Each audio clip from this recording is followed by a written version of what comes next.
warahmatullahi wabarakatuh. Yang saya hormati Bapak Rizky Hidayatullah MPD selaku dosen pengampu mata kuliah Bahasa Indonesia serta teman-teman sekalian yang saya sayangi. Halo semua, perkenalkan nama saya Anissa Dewi dengan NPM 2512600006, mahasiswa program studi Pendidikan Guru Madrasah Ibtidaiyah, Fakultas Tarbiyah Ilmu Keguruan, Universitas Ma'arif Lampung. Pada kesempatan kali ini, saya akan membahas 5 materi bahasa Indonesia yang meliputi asal-usul bahasa Indonesia, kata baku dan tidak baku, ragam bahasa Indonesia, ejaan, serta paragraf dan macam-macamnya. Sudah siap untuk mendapatkan wawasan baru? Yuk kita mulai!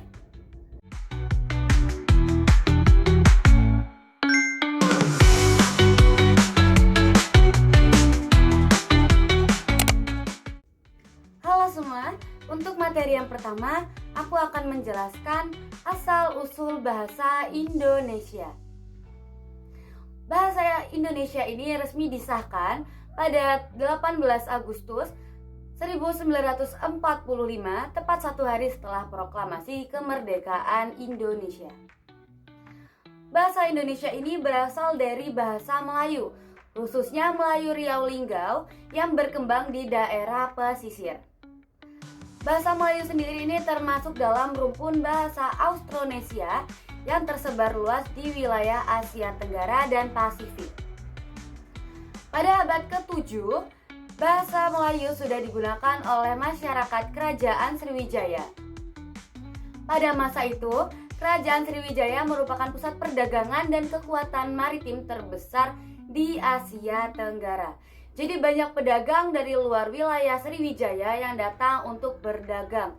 Sehingga mau tidak mau mereka menggunakan bahasa Melayu untuk memudahkan berkomunikasi.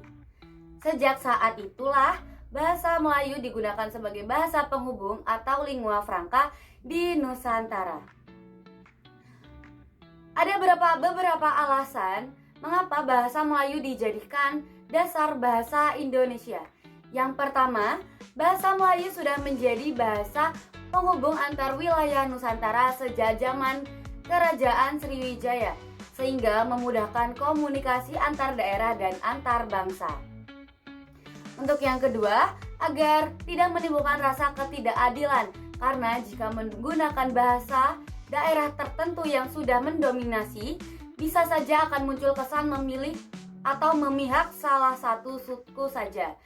Yang ketiga, bahasa Melayu memiliki struktur yang sederhana dan mudah dipahami. Dan yang keempat, bahasa Melayu merupakan bahasa rakyat, bukan bahasa bangsawan, sehingga tidak memiliki tingkatan yang rumit dan bisa diterima oleh semua golongan. Selain itu, bahasa Melayu juga sudah digunakan dalam karya sastra sejak lama. Contohnya, karya sastra dari Hamzah Fansuri, seorang penyair terkenal pada masa lampau yang menulis menggunakan bahasa Melayu klasik. Hal ini menunjukkan bahwa bahasa Melayu telah berkembang sebagai bahasa ilmu dan sastra jauh sebelum Indonesia merdeka. Seiring berjalannya waktu, bahasa Melayu terus berkembang menjadi bahasa Indonesia yang kita gunakan sekarang. Bahasa Indonesia juga banyak menyerap dari kotakasa berbagai bahasa asing. Ada dari bahasa Sanskerta, kita dapat pengaruh dari masa agama Hindu, Buddha, dan India kuno.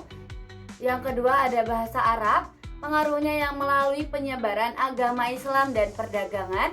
Sedangkan bahasa Belanda, Portugis, dan Inggris, pengaruhnya muncul karena masa kolonialisme dan hubungan dagang internasional.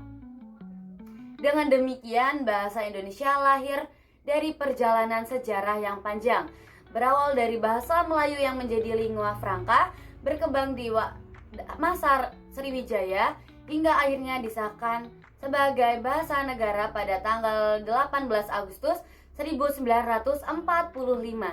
Sebagai generasi muda, kita patut bangga dan harus menjaga warisan ini dengan baik. Mari kita gunakan bahasa Indonesia dengan baik, benar, dan santun dalam kehidupan sehari-hari. Karena bahasa adalah cerminan dari bangsa. Terima kasih.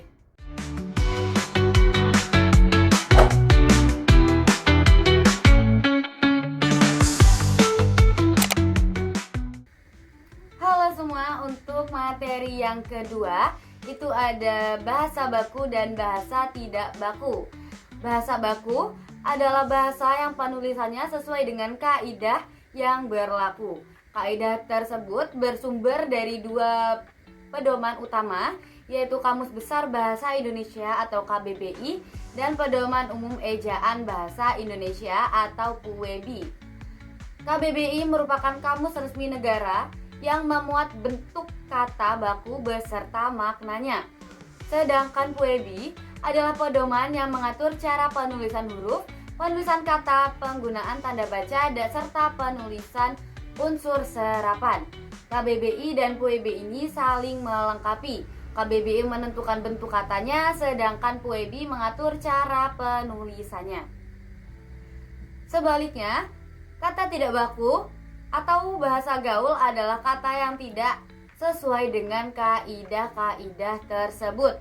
Biasanya digunakan dalam percakapan santai atau media sosial. Perbedaannya itu tampak jelas terlihat dari konteks penggunaannya.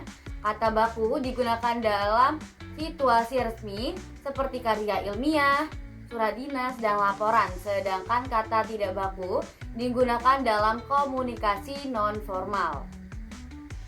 Fungsi penggunaan kata baku adalah untuk menjaga keseragaman bahasa, memperjelas makna, dan menunjukkan kemampuan berbahasa yang baik dan benar.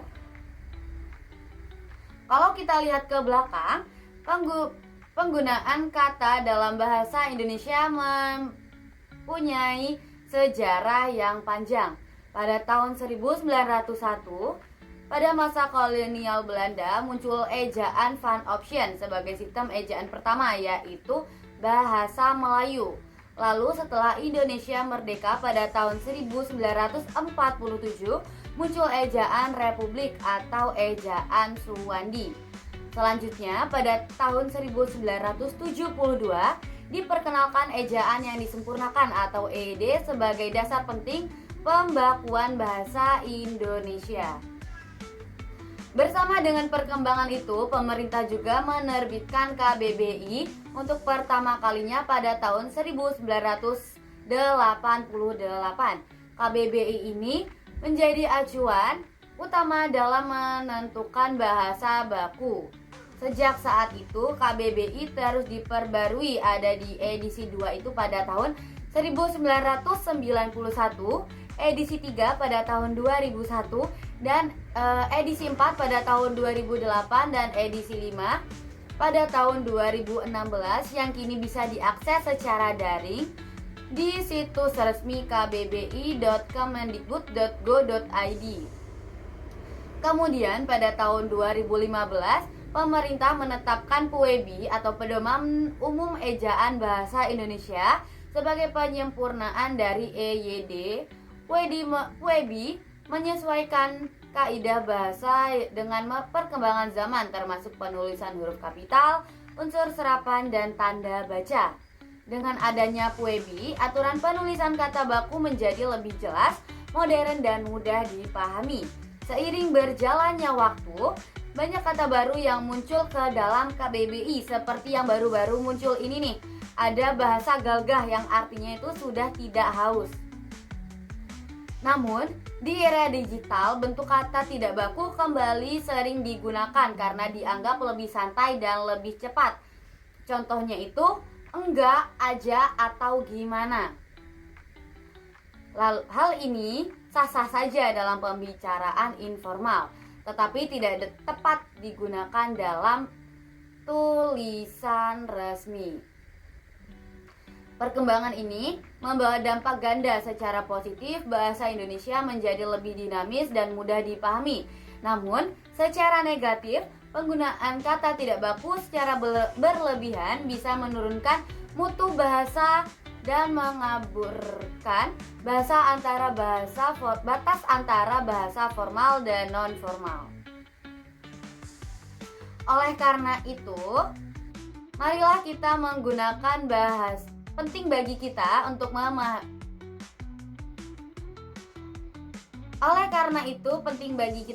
memahami penggunaan bahasa baku dengan benar. sesuai dengan pedoman KBBI dan PUEBI. Dengan begitu, kita turut menjaga bahasa Indonesia agar tetap baik, benar, dan berwibawa di era modern. Terima kasih.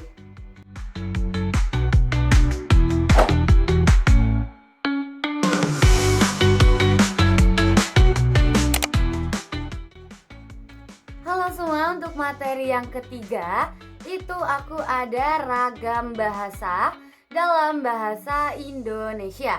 Ragam bahasa adalah variasi dari suatu bahasa yang digunakan oleh penutur untuk menyesuaikan diri dengan situasi lawan bicara dan tujuan komunikasi. Sederhananya, ragam bahasa menunjukkan bagaimana seseorang memilih bentuk bahasa sesuai dengan konteks. Misalnya, bahasa yang kita gunakan saat berbicara dengan dosen tentu berbeda dengan saat kita berbicara dengan teman sebaya kita. Ragam bahasa muncul karena adanya perbedaan latar belakang, situasi, dan media komunikasi. Beberapa faktor yang mempengaruhi ragam bahasa ada: yang pertama itu penutur, yaitu siapa yang berbicara. Kedua ada lawan tutur, yaitu kepada siapa pembicaraan ditunjukkan. Ketiga ada topik pembicaraan, karena bahasa yang digunakan dalam situasi ilmiah tertentu berbeda dengan percakapan santai. Keempat, situasi atau konteks, apakah komunikasi itu formal atau tidak formal. Dan yang terakhir, media komunikasi, misalnya antara komunikasi lisan atau tulis, atau komunikasi yang langsung dan melalui media sosial. Ragam bahasa sendiri dibedakan menjadi beberapa jenis. Berdasarkan penggunaannya terdapat ragam bahasa lisan dan ragam bahasa tulis. Ragam bahasa lisan dalam percakapan langsung, sedangkan ragam tulis digunakan dalam penulisan laporan, surat, dan karya ilmiah. Berdasarkan situasi penggunaannya terdapat ragam formal, non-formal, dan akrab. Ragam formal digunakan dalam situasi resmi seperti pidato atau perkuliahan. Ragam non-formal digunakan dalam suasana santai, sementara ragam akrab biasanya digunakan di antara orang yang sudah saling mengenal dengan baik. Selain itu, ada juga ragam bahasa berdasarkan bidang atau profesi, misalnya ragam bahasa hukum, kedokteran, pendidikan, dan teknologi. Setiap bidang memiliki istilah khusus yang hanya dipahami oleh kalangan tersebut. Ragam bahasa memiliki fungsi yang sangat penting dalam berkomunikasi. Yang pertama, sebagai alat penyesuaian sosial agar kita bisa berbicara dengan cara yang tepat sesuai dengan situasi lawan bicara. Kedua, sebagai identitas kelompok karena setiap komunitas memiliki gaya bahasa khas yang mencerminkan keanggotaan mereka. Ketiga, sebagai sarana penyampaian komunikasi, sebab setiap ragam bahasa membantu menyesuaikan makna agar lebih mudah dipahami. Dan yang keempat, sebagai alat pemersatu dan pembeda, karena melalui ragam bahasa kita dapat memahami satu sama lain meskipun berbeda latar belakang. Dari penjelasan tersebut dapat disimpulkan bahwa ragam bahasa merupakan cerminan kemampuan kita dalam menempatkan diri saat berkomunikasi. Dengan memahami ragam bahasa, kita dapat menggunakan bahasa Indonesia secara baik, benar, dan sesuai dengan konteksnya. Terima kasih.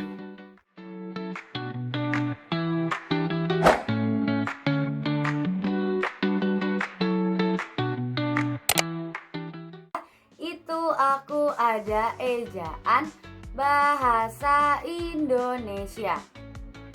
Ejaan adalah tata cara penulisan bahasa yang benar, mulai dari penulisan huruf, kata, sampai dengan tanda baca. Dengan ejaan, bahasa lisan bisa dituangkan ke dalam bentuk tulisan yang mudah dibaca dan dipahami oleh semua orang. Fungsinya pun penting banget. Ejaan dapat membantu menyeragamkan tulisan, menjaga kejelasan makna, dan tentu saja dapat memperkuat identitas bahasa Indonesia sebagai bahasa persatuan kita. Tapi tahukah kalian, ejaan bahasa Indonesia ini tidak selalu seperti sekarang. Bahasa Indonesia ini mengalami perjalanan yang panjang.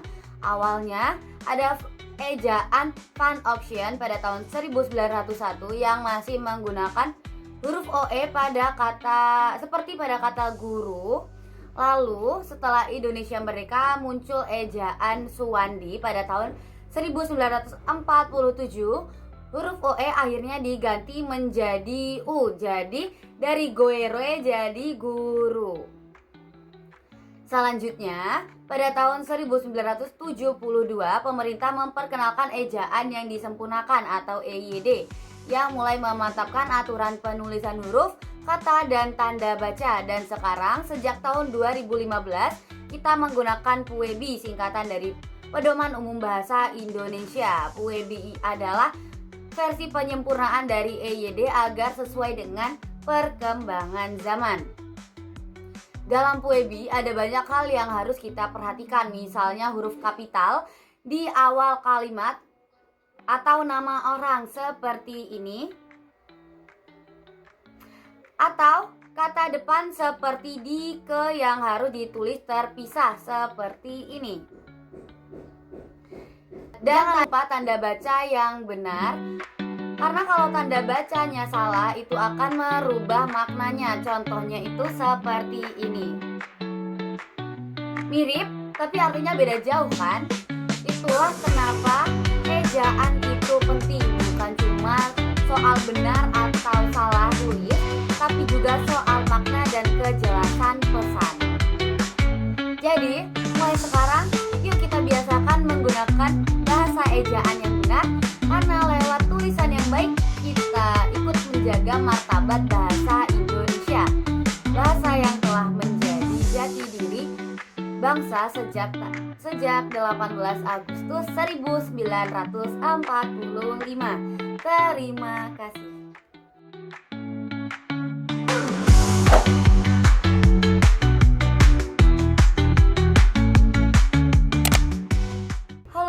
Untuk materi terakhir aku akan memaparkan paragraf dan macam-macamnya.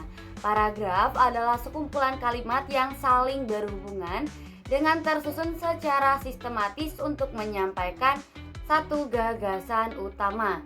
Di dalam paragraf terdapat kalimat utama yang berisi ide pokok dan kalimat penjelas yang berfungsi untuk memperluas atau menjelaskan ide tersebut. Paragraf yang baik memiliki beberapa ciri-ciri berikut, yaitu yang pertama memiliki satu ide pokok yang menjadi pusat pembahasan, kedua terdiri atas kalimat utama dan kalimat penjelas yang saling berkaitan, ketiga memiliki kesatuan dan perpaduan, artinya semua kalimat mendukung ide utama secara logis, yang keempat menggunakan ejaan dan tanda baca yang benar sesuai PUEBI, yang kelima tersusun secara sistematis agar ide mengalir dari awal hingga akhir. Dengan memenuhi ciri-ciri ini, paragraf akan lebih mudah dipahami dan enak dibaca.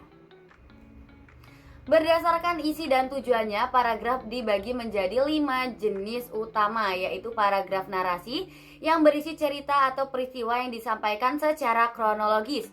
Biasanya ditemukan pada novel, cerpen, autobiografi, atau teks cerita pengalaman pribadi. Untuk contohnya itu seperti berikut ini. Yang kedua itu ada paragraf deskripsi yang menggambarkan suasana, objek, atau tempat secara detail sehingga pembaca seolah-olah melihat atau merasakannya langsung. Biasanya ditemui di karya ilmiah, buku panduan maupun tulisan wisata. Untuk contohnya itu seperti ini.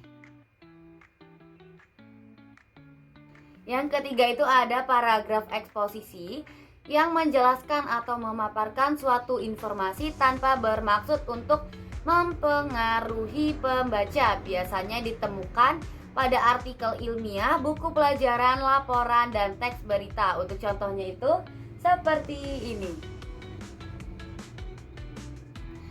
Yang keempat itu ada paragraf argumentasi yang berisi pendapat yang disertai dengan fakta dan data untuk meyakinkan pembaca. Biasanya ditemui pada artikel opini, esai, pidato persuasif, atau teks debat. Untuk contohnya itu seperti ini.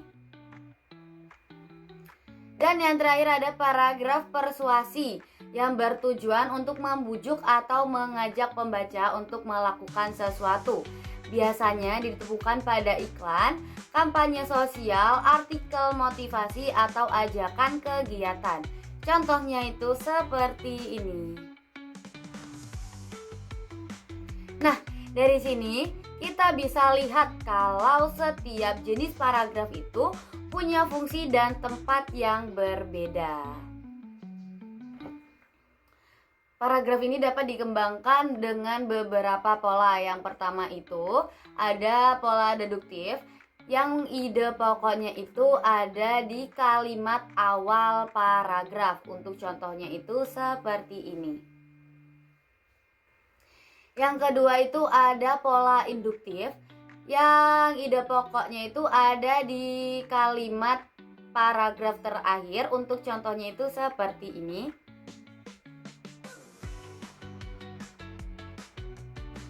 Yang ketiga itu ada campuran, yang ide pokoknya itu ada di kalimat awal dan di akhir paragraf. Untuk contohnya itu seperti ini. Dan yang terakhir itu ada pola sebab akibat yang digunakan untuk menjelaskan hubungan logis antar peristiwa. Untuk contohnya itu seperti ini. Pemilihan pola pengembangan yang tepat akan membuat tulisan menjadi lebih teratur dan mudah dipahami. Paragraf memiliki beberapa fungsi penting dalam sebuah tulisan, di antaranya sebagai penyusun ide utama dalam karangan, sebagai penanda pergantian topik atau subtopik, sebagai penghubung antar gagasan agar tulisan terlihat mengalir dan lebih baik. Yang keempat, dan sebagai alat memperindah struktur tulisan sehingga enak dibaca dan mudah dipahami. Tanpa paragraf, tulisan akan terlihat berantakan dan sulit dipahami. Terima kasih.